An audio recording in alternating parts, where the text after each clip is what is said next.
게임 속에서 보행자를 차로 치고 다니는 건 퇴근 후 평범한 직장인들의 흔한 스트레스 해소법 중 하나로 여겨집니다.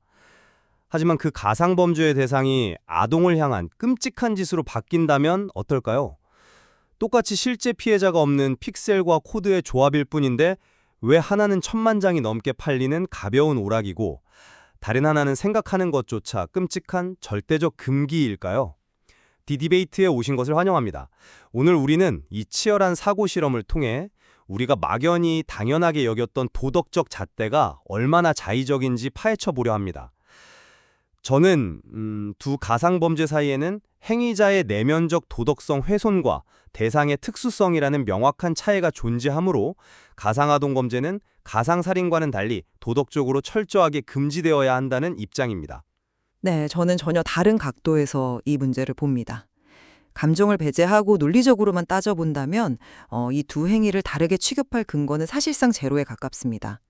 우리가 지적 일관성을 유지하고자 한다면 가상살인과 가상아동범죄 이 둘 다 허용하거나 아니면 둘 다 엄격하게 금지해야만 합니다. 중간은 없다는 뜻이죠. 좋습니다. 그렇다면 철학자 매코믹의 덕윤리 개념을 가져와서 설명을 시작해 보겠습니다.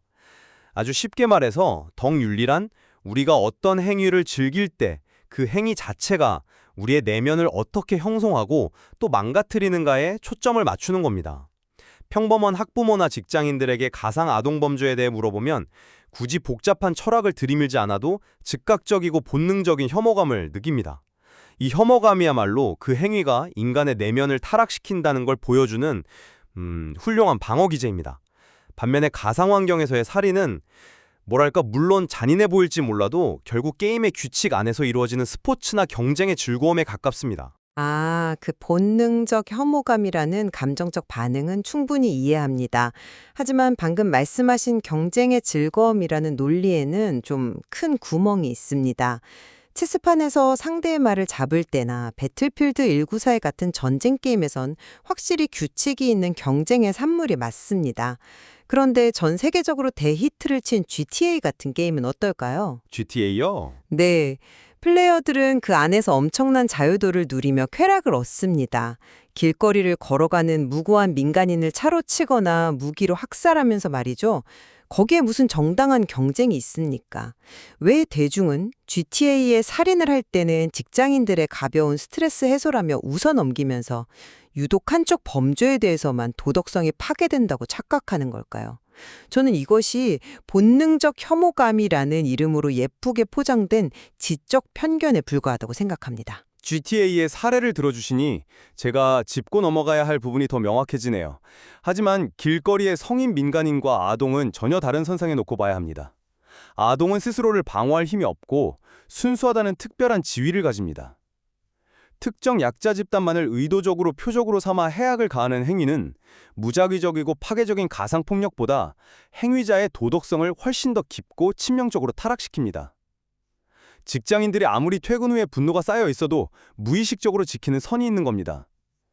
약자를 겨냥한 가학성을 오락으로 삼는 순간 그것은 더 이상 단순한 스트레스 해소가 아니라 내면의 병리적 타락으로 이어진다는 점을 분명히 하고 싶습니다. 대상의 특수성이라는 논리는 확실히 감정적으로 설득력이 있습니다.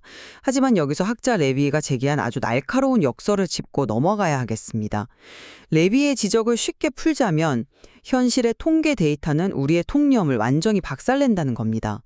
대중은 가상 아동범죄가 현실의 범죄로 이어질까 봐 두려워하지만 이를 입증할 실증적 증거는 놀랍게도 매우 빈약합니다.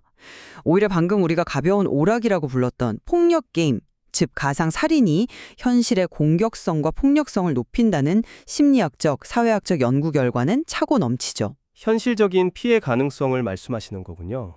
맞습니다. 해악만 놓고 보면 가상의 살인이 훨씬 더 위험하고 파괴적입니다.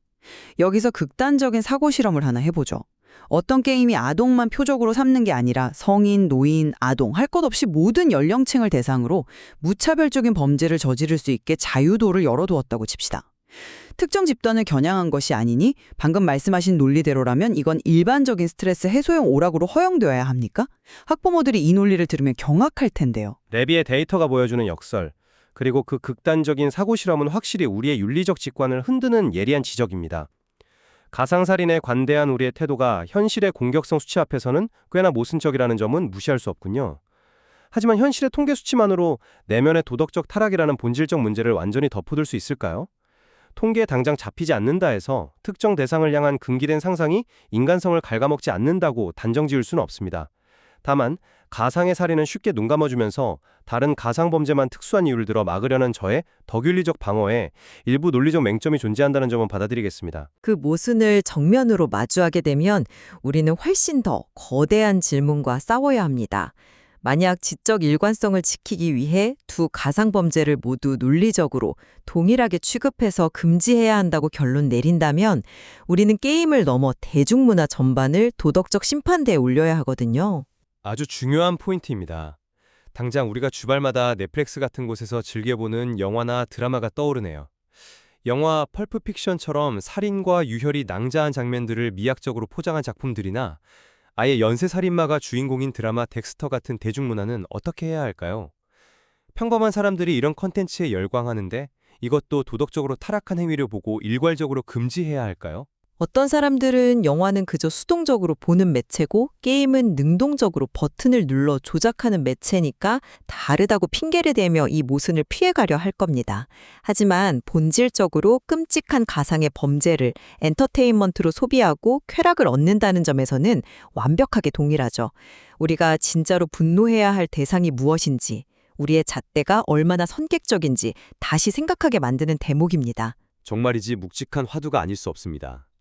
오늘 우리는 이 치열한 토론 끝에 누구의 논리가 완벽하게 승리했다고 선언하지는 않겠습니다.